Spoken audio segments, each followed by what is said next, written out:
Boa noite. É a luta. A semana vai passando, e quando o fim de semana se aproxima, a gente tem aquele sabor de missão cumprida e que dali a pouco começa tudo de novo. Para quem é guerreiro, para quem é guerreira, para quem tem fé, para quem tem coragem, para quem tem esperança de construir um mundo melhor, de lutar nas fronteiras da bondade, da justiça, de quem luta pelo seu próximo, pelo seu amigo, pelo seu irmão, de quem tem coragem de não ser único, de quem busca um sentimento plural, de quem tem fé em Deus, em Cristo, de se juntar neste momento religioso, de quem tem fé na justiça, na república, na democracia, de pensar que as censuras estabelecidas dentro de ideias suspeitas, de que combater o jornalismo, de que combater as instituições democráticas não levam a nada. Jamais cresceremos com a censura. Tivemos essa experiência. Morreu gente, sumiu gente, gente boa foi embora, famílias foram destruídas. Censura jamais. Nem pelo nosso vizinho neurótico, nem pelos grandes chefes do Supremo Tribunal Federal, nem pelos grandes chefes do Executivo, do Legislativo, ou de quem quer que se declare chefe de uma sociedade que é plena de liberdade, como é a sociedade brasileira. E é em defesa da liberdade dos mais pobres, dos injustiçados, que nós lutamos todos os dias. Hoje recebemos uma pessoa que assessora essas pessoas. Vamos entrar nos confins amazônicos, derrubados pelas madeireiras, queimadas pelos carvoeiros e poluídas pelos mineiros. Hoje recebemos o advogado Danilo Chamas, que é o assessor jurídico da organização Justiça nos Trilhos. Seja muito bem-vindo, Danilo, aos analistas. Muito obrigado, Geraldo. É um prazer estar aqui. Muito obrigado, Natanael, também pelo convite. Desculpe, chefe, me estendi um pouco hoje. Não, você está muito shakespeariano, isso é legal, você tem que desenvolver, né? Doutor Danilo, a organização Justiça nos Trilhos, ela está atuando aqui na Estrada de Ferro Carajás. Como é que está essa luta? As vitórias, aquilo que está vindo pela frente. O senhor está há quase 10 anos nessa luta, né?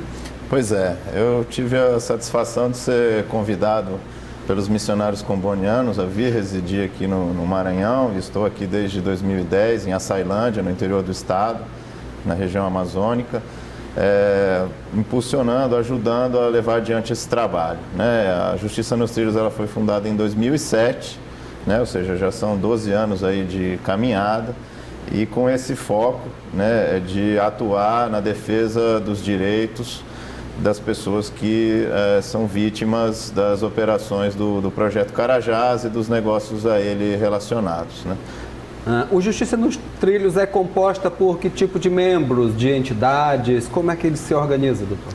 Ela começou como uma campanha, né, que reuniu diversas entidades aqui do Maranhão e também algumas do vizinho estado do Pará, né, onde o Projeto Carajás também atua.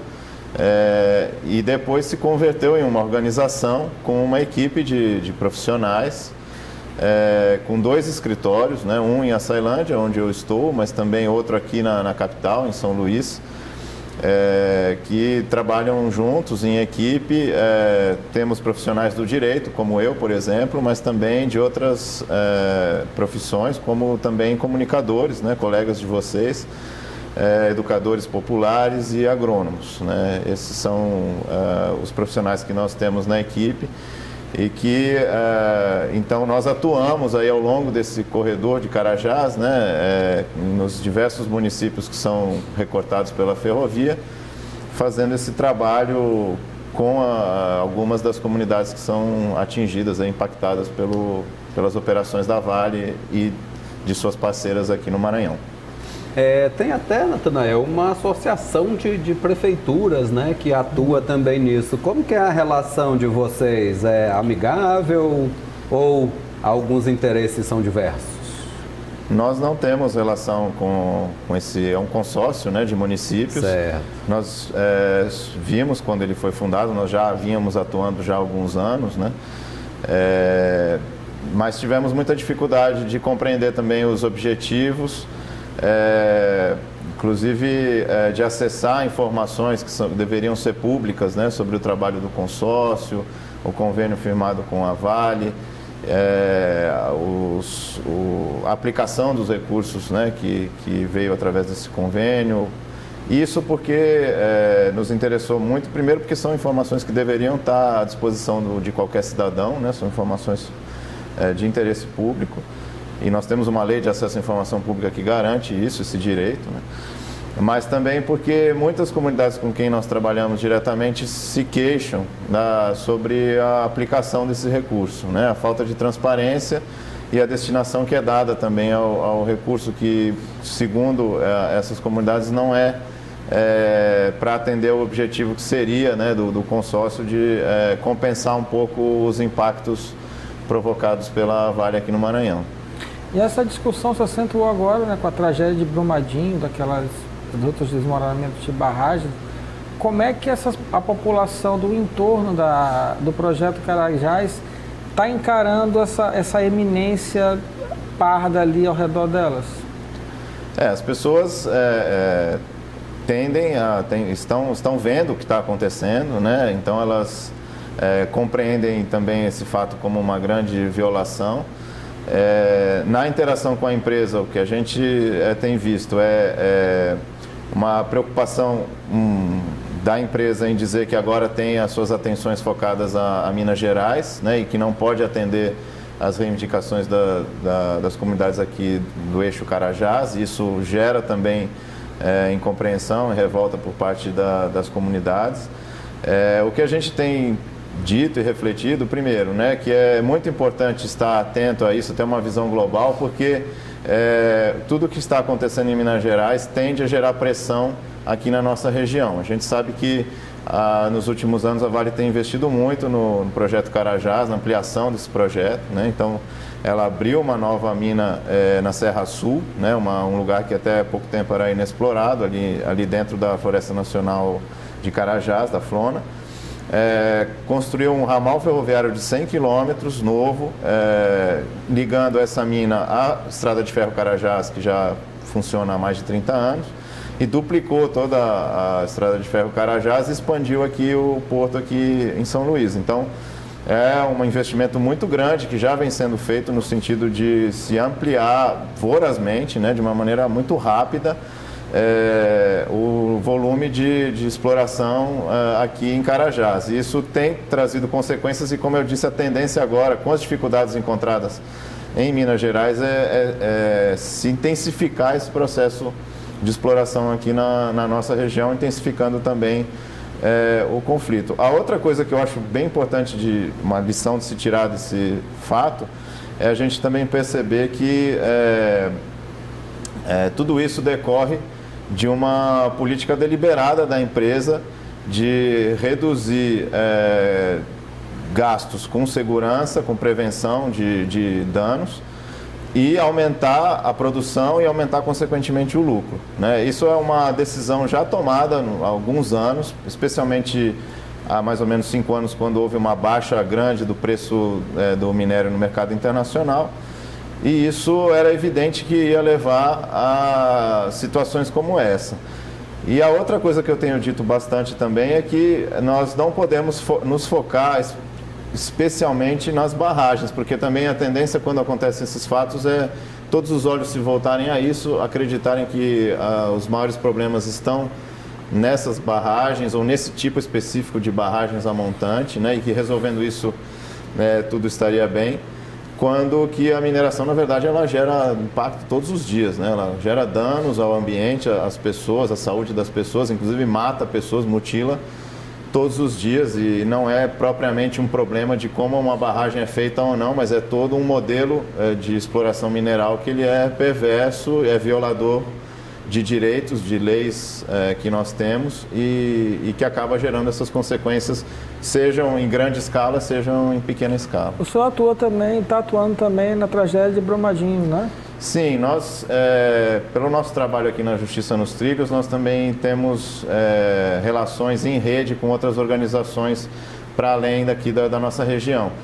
E já temos parceiros ali na região de Brumadinho, em Brumadinho, e fomos convocados então para apoiá-los nesse processo agora que começou a partir do rompimento da barragem. Então eu tenho ido sim algumas vezes a Brumadinho, tenho assessorado uma associação comunitária local em vista das medidas emergenciais e outras medidas que estão sendo buscadas ali para lidar com esses problemas sérios que o rompimento da barragem causou e vem causando até hoje. Então, de fato, eu tenho atuado ali na região. E a gente não pode esquecer que teve Mariana antes, né? Que matou o Rio Doce e além de outras inúmeras nascentes e outros pequenos rios. Como que tá esses processos lá? Tá tudo travado, doutor? Porque o próprio Ministério Público lá andou levando umas foiçadas, né?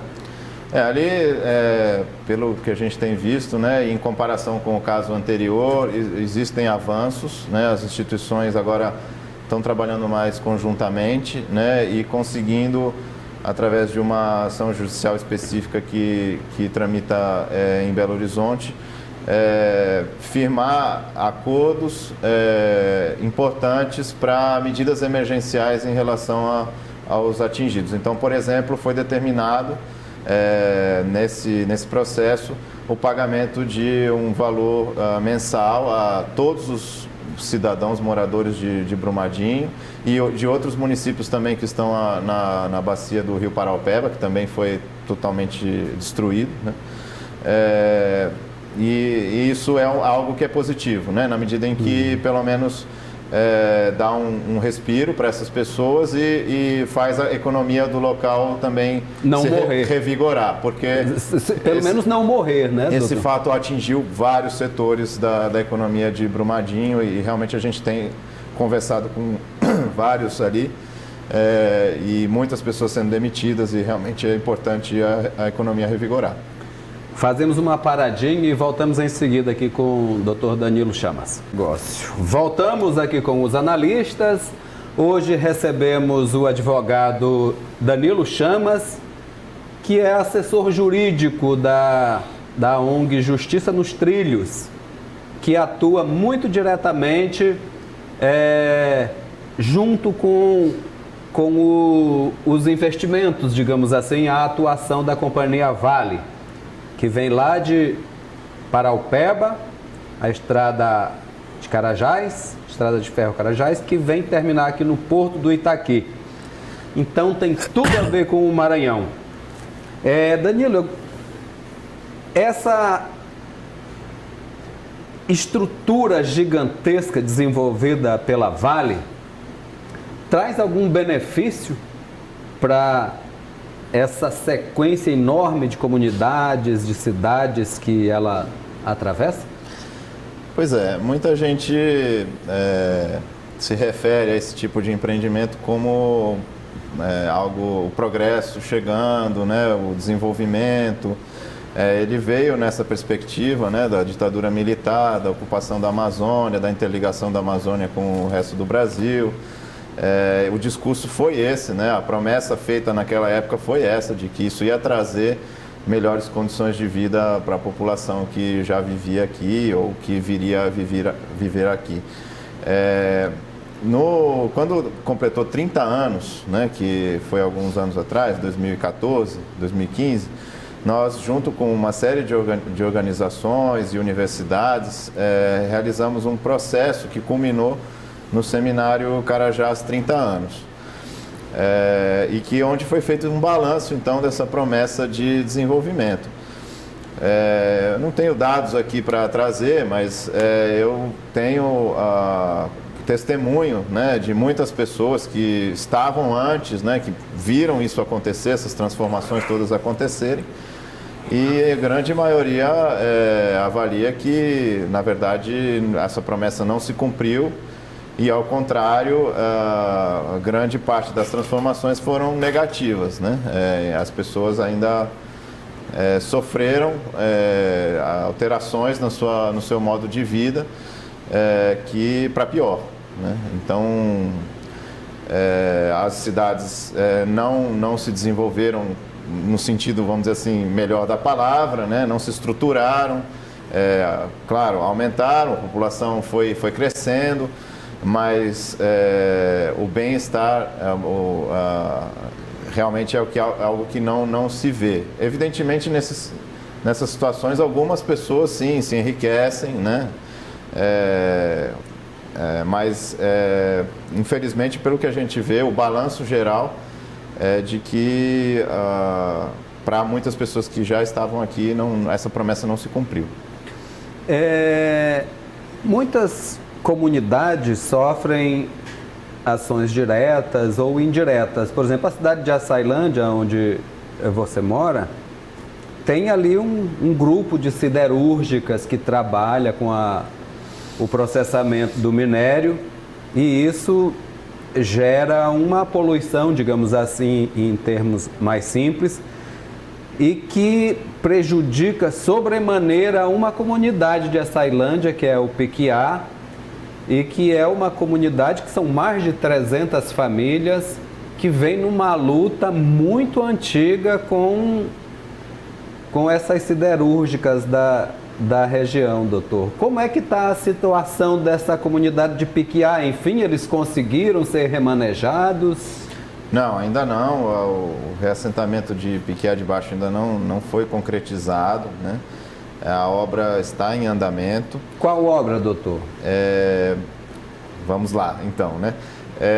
Foi feito um trabalho, está sendo feito um trabalho, uma luta social, na verdade, que é apoiada por algumas organizações, incluindo a Justiça nos Trilhos, né, da qual eu faço parte, de denúncia e de luta por reconhecimento dos direitos, das responsabilidades também por parte das empresas e do Estado, né, dos órgãos do Estado nos seus mais diversos níveis, e de medidas de reparação, né, para estancar a fonte dessas violações e para reparar os danos já causados.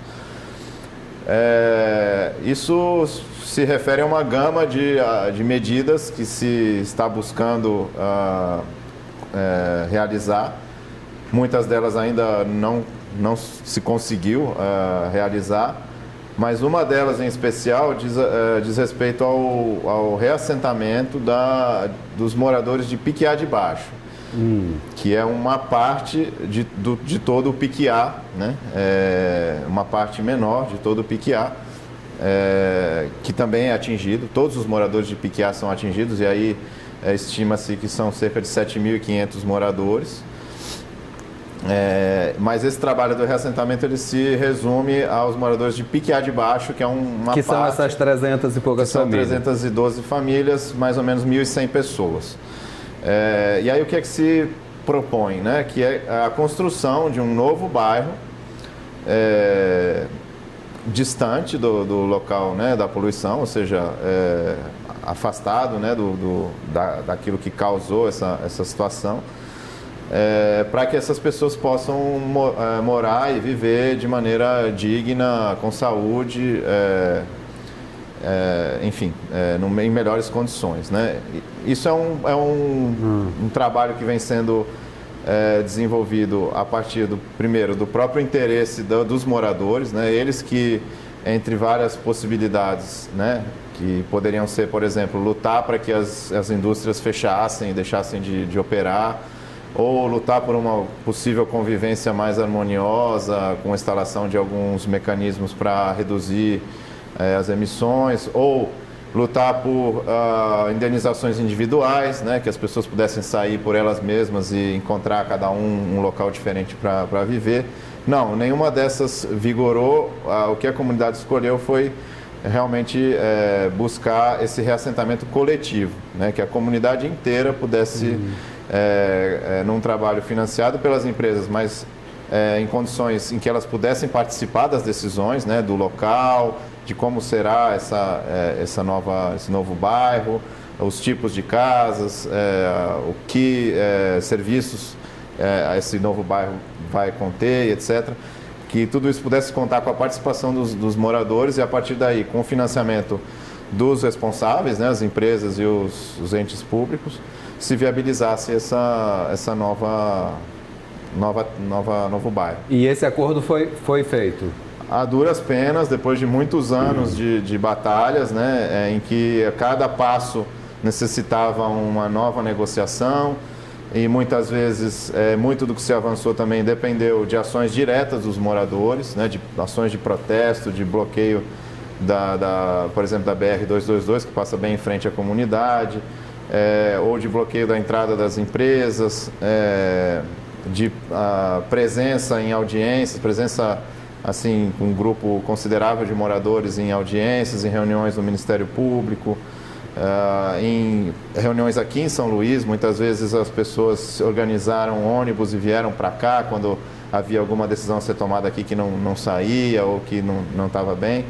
Então, assim, tem uma participação ativa e organizada da população ali que é o principal destaque dessa história toda, né? Eu acho que é evidente que todo mundo quer ver essas casas construídas, quer ver outras medidas de justiça sendo tomadas, a punição aos culpados e tudo mais, mas é evidente que esse avanço na organização e na reivindicação coletiva é um grande destaque dessa história.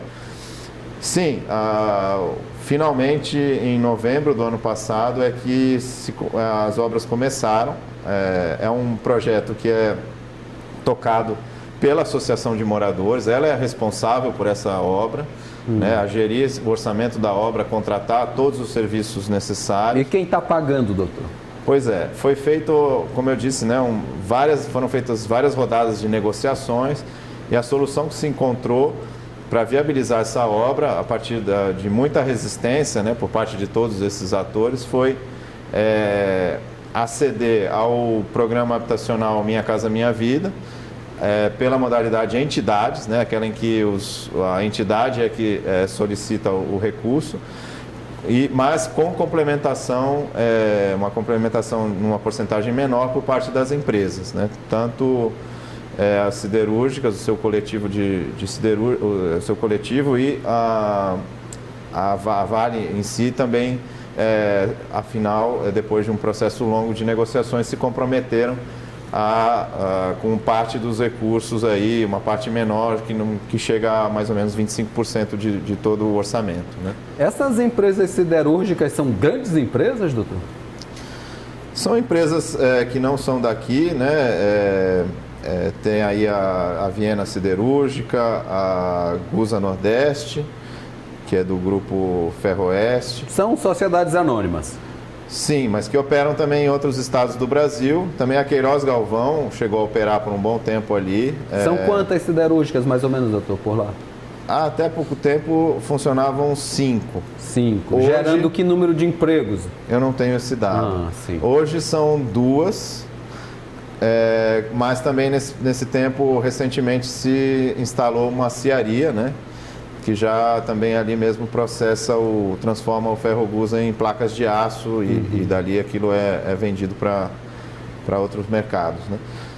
Então hoje temos 3 grandes empresas operando, além da própria Vale, que também segue operando ali na região. Ela, na verdade, é quem fornece grande parte ou quase todo o minério de ferro, que é a matéria-prima da produção do ferro-gusa, e depois transporta o ferro-gusa aqui para São Luís para poder ser exportado. Então ela é também parte e é tida como uma das responsáveis também por essas violações. E elas geram muitos empregos lá? Eu não tenho o número exato, mas o que eu sei é que poucas pessoas da comunidade se beneficiam diretamente desses postos de trabalho. E além disso, também a gente escuta, não é a área em que a gente trabalha, mas a gente escuta muitas queixas sobre as condições de trabalho dentro dessas indústrias. Há casos de óbitos, não vou dizer assim todos os dias, mas que acontecem de tempos em tempos, e também de outros tipos de afetação à saúde dos trabalhadores. E com relação, justamente essa que eu queria lhe perguntar, eu conheço a comunidade, lá se percebe uma espécie de fuligem, né, que cobre a vegetação, as moradias. Foi feito exame, foi comprovado que afetou a saúde das pessoas, doutor? Existem laudos comprovando isso? Sim, existem vários laudos atestando não só os danos à saúde, né, e a principal afetação doenças respiratórias, né. Foram feitos estudos também sobre a capacidade respiratória das pessoas e aí também se nota que, comparado com a média da cidade, a média nacional é algo também estrondoso. Foram feitos estudos sobre a qualidade da água, a qualidade do ar. Então, assim, em relação a isso não há dúvida, né? Até alguns chegaram a comparar com Cubatão, né, dos outros tempos, né? Já se falou que ali é Cubatão da Amazônia. Isso acho que mostra um pouco o nível da poluição lá e não há dúvida sobre a inviabilidade da vida humana ali naquele local. Isso já é algo que já está comprovado. E a cidade de Açailândia também está comprometida? A gente entende que isso afeta toda a cidade, não só em relação ao ambiente, mas na medida em que esse tipo de afetação ele, exige mais dos serviços da cidade, né? Então, ele tende a gerar um impacto também sobre o resto da cidade. Fazemos mais uma paradinha e voltamos em seguida. Voltamos aqui com os analistas. Hoje recebemos o advogado Danilo Chamas, assessor jurídico da organização Justiça nos Trilhos, e conversamos sobre meio ambiente, sobre Vale, sobre população do Maranhão. Danilo, a Vale tem... As populações indígenas estão sempre tentando evitar a expansão das ferrovias, querendo compensações. Como é que está essa atuação com relação a esses terrenos? Vocês atuam por aí também? Sim, ao longo da Estrada de Ferro existem vários tipos de comunidades, várias formas de vida, de organização, né, em sociedade. Existem também povos indígenas, não só aqui no Maranhão, mas também no Pará, cujos territórios são recortados ou margeados pela Estrada de Ferro, assim como também existem quilombolas, camponeses e bairros urbanos, né? Então é uma diversidade grande de pessoas que está aí impactada por as operações desse projeto. Os indígenas historicamente têm levantado a sua voz também, né?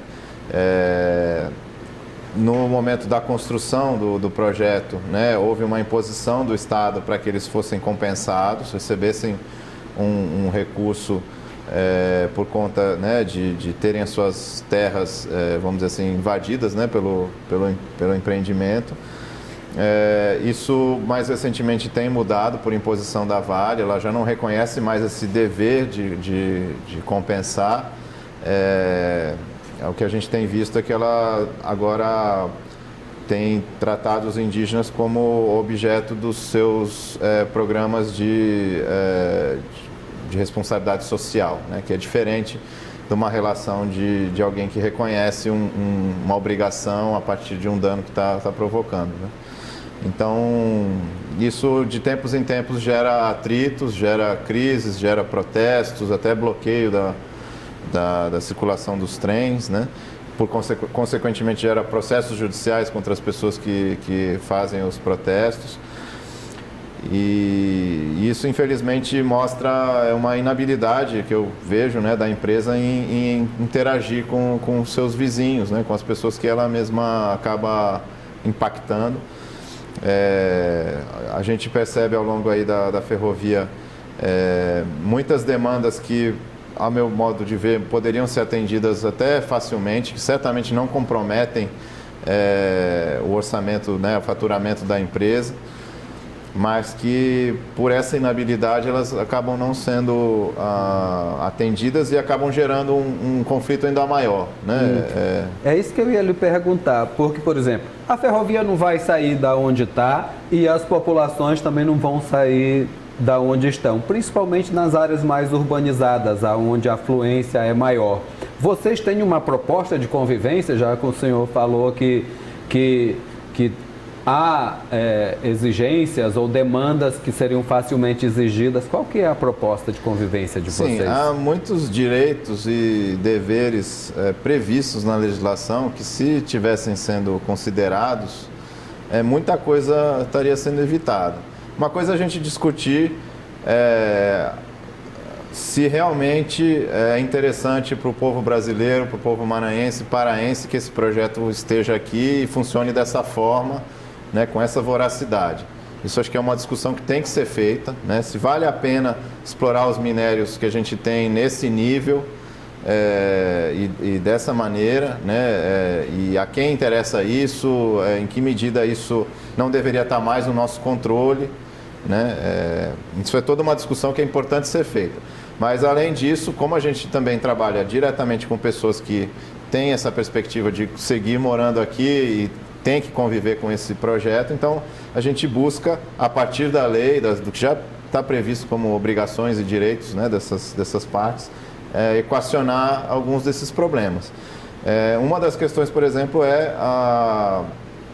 um problema muito recorrente, que é da falta de travessias seguras, né, de estruturas para possibilitar o atravessamento seguro de um lado ao outro da ferrovia. A ferrovia cortou várias comunidades ao meio, né, o que faz com que muitas pessoas tenham que atravessar diariamente para ir à escola, para ir ao posto de saúde, para ir ao banco, para ir à roça, né, as suas áreas de cultivo. Então, muita gente acaba tendo que atravessar a ferrovia e em muitos lugares não existem passarelas, viadutos ou outras formas até por baixo da ferrovia, para as pessoas não terem que se arriscar por cima dos trilhos. Isso tem gerado atropelamentos, grande parte deles resultando morte, né, outros gerando outros tipos de danos, mutilações, outras afetações. E isso é um dos problemas, uma das propostas que nós temos trazido e que acabou tendo que ser convertida em uma ação civil pública, uma disputa judicial, para tentar chegar a uma melhor convivência. Outra questão também muito recorrente e que demanda muita reclamação é a da poluição sonora, né? Por conta do próprio tráfego de trens, inclusive durante a noite, que ele é ininterrupto. Ele acontece também tal qual, na mesma frequência que acontece diariamente. Isso também está se buscando uma solução para isso, ou reduzir, né, o tráfego de noite, ou encontrar formas que possa proteger pelo menos alguns espaços, hospitais, escolas, né? Então, assim, tem várias formas que... Ferrovias existem em todo o mundo, né? E em muitos lugares já essas coisas estão sendo aplicadas para evitar esses danos. Então, poderia ser feito aqui também, é a partir disso que a gente tem feito as propostas e, quando não atendidas, tem ido buscar judicialmente, né? Infelizmente. Teve um caso, se não me engano, em Vitória do Mearim, da construção de um muro que ia dificultar, né, o acesso da comunidade, não sei se é a Vitória do Mearim, mas na região da Estrada de Ferro, os moradores protestaram, né, estavam não deixando construir o muro e aquela coisa toda. Realmente um incômodo muito grande, né, Geraldo? Que precisa ser equacionado, porque imagine você estar ali a cada instante passar um trem enorme, né, pesado.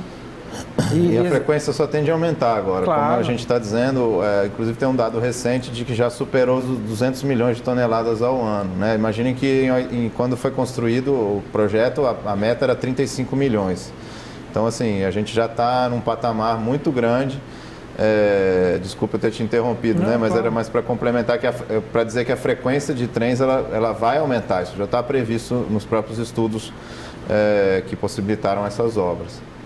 Eu gostaria muito que, junto com o aumento da quantidade de trens, da exportação de minério, aumentasse a qualidade de vida da população, a distribuição de renda, o nível de educação, a consciência ambiental. Se tudo isso crescesse junto, nós teríamos uma sociedade melhor, não, Natanael Júnior?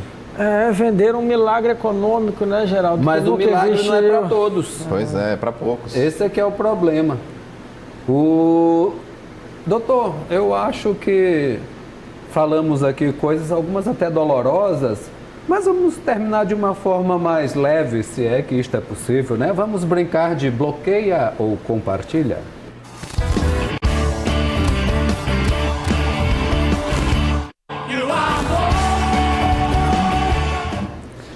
Bom, através disso aqui a gente vai avaliar a sua esperança, talvez, ou o seu desgosto com alguns desses personagens. Vamos ver. Cadê? Vamos ver o primeiro. Bom, começamos com o grande gestor do Maranhão, o governador Flávio Dino. O senhor bloqueia ou compartilha? Eu vou compartilhar na medida em que ainda tenho esperança em relação ao que pode ser feito, a uma sensibilidade, né, demonstrada com os direitos humanos. Embora a gente também tenha visto uma visão, assim, vamos dizer, desenvolvimentista que, por vezes, tem trazido consequências graves para muitas populações e isso ainda precisa melhorar. Bom, mas está compartilhado, acho que até em homenagem ao nosso querido amigo Chico Gonçalves, que é o gestor dos direitos humanos lá do governador. Mas vamos ao segundo. Daí, ó, e esse aí é o prefeito de Açailândia, Natanael, o seu Juscelino Oliveira. O senhor bloqueia ou compartilha? Eu bloqueio, infelizmente a gente tem se decepcionado muito com a gestão do prefeito de Açailândia. Poderia estar apoiando muito mais o nosso trabalho, a luta dessa comunidade. Infelizmente, já caminhando aí para o final da gestão, até o momento, se nada mudar, não temos mesmo como compartilhar. Natanael, eu acho que a Açailândia só não é pior do que Passo do Lumiar, porque é um lugar para ter prefeito ruim, viu? Mas Passo do Lumiar acho que é imbatível, né? Agora chegou num momento, fora, então... né? Fora as confusões ali, que de vez em quando acaba na cadeia, bala, né? Alguns... Acaba na bala. Olá, senhor, não lhe digo nadinha. Vamos ver, tem mais um nome. Aí, ó, este é o cara, Natanael. Olha, deixa um pouquinho aí, bora olhar bem nesses olhos verdes, bem aí. Esse moço. Gente, é o ministro do Meio Ambiente do Brasil. Ele foi condenado lá em São Paulo por umas coisas que ele fez. Quando era secretário do Meio Ambiente. Quando era secretário do Meio Ambiente de São Paulo. Mas o presidente não levou isso em consideração, embora tenha dito que não ia deixar no governo dele ninguém condenado, mas ele foi condenado. O senhor bloqueia ou compartilha esse aí, doutor Danilo? Esse não tem nem dúvida, né? É claro que eu vou bloquear.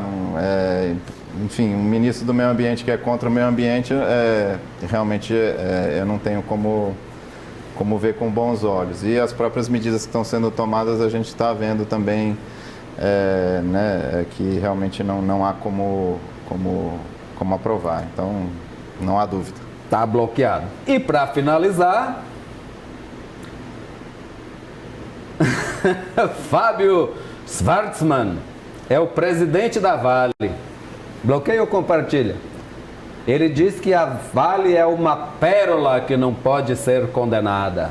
Eu assisti essa sessão da comissão externa da Câmara, né, onde ele prestou esse testemunho. Depois ele se arrependeu, disse que não foi isso que ele quis dizer, né, doutor? Mas o senhor bloqueia ou compartilha aí? Eu bloqueio, evidentemente. Ele assumiu a gestão a gestão da Vale há mais ou menos 1 ano e meio, dizendo Mariana nunca mais, né? E tá aí, Brumadinho. Parece que não cumpriu a promessa. A gente trabalhou em vista da destituição de toda a diretoria, né, quando aconteceu agora o rompimento em Brumadinho. Depois de um mês foi que, atendendo a uma recomendação do Ministério Público, a empresa o convidou a renunciar, né, então ele agora é um presidente afastado, mas certamente não foi competente o suficiente para evitar esse novo desastre. São várias outras barragens em risco, isso agora está vindo à tona, então não há como também compartilhar essa pessoa. E o Roger Agnelli, só bloqueava ou compartilhava pela gestão passada dele? Também bloqueio. É teu amigo, Natanael? Não, já quem dera. É? Tá certo. Danilo, obrigado por você ter vindo aqui falar um pouco de Açailândia, porque precisamos falar de todo o Maranhão. E boa luta para você. Eu agradeço muito a oportunidade, acho que foi uma boa conversa. Aproveito para anunciar que agora, dia 8 de maio, nós vamos estar junto com a Federação Internacional de Direitos Humanos aqui em São Luís, lançando mais um relatório sobre Piquiá. É muito importante que vocês nos ajudem também a difundir essa informação. Agradeço muito, foi um prazer enorme estar aqui com vocês. O Justiça nos Trilhos já foi premiado pela ONU, não é isso? Não foi o projeto? Sim, nós tivemos aí essa felicidade de ter esse reconhecimento ao nosso trabalho. No ano passado, né, depois de mais de 10 anos de atuação, recebemos esse prêmio internacional, concorrendo com organizações de todo o mundo. Eu, inclusive, tive o prazer de ir lá em Genebra receber esse prêmio, foi em novembro do ano passado, num fórum da ONU sobre empresas e direitos humanos. Isso aí, parabéns, doutor. Muito obrigado. Obrigado pelo trabalho de vocês também.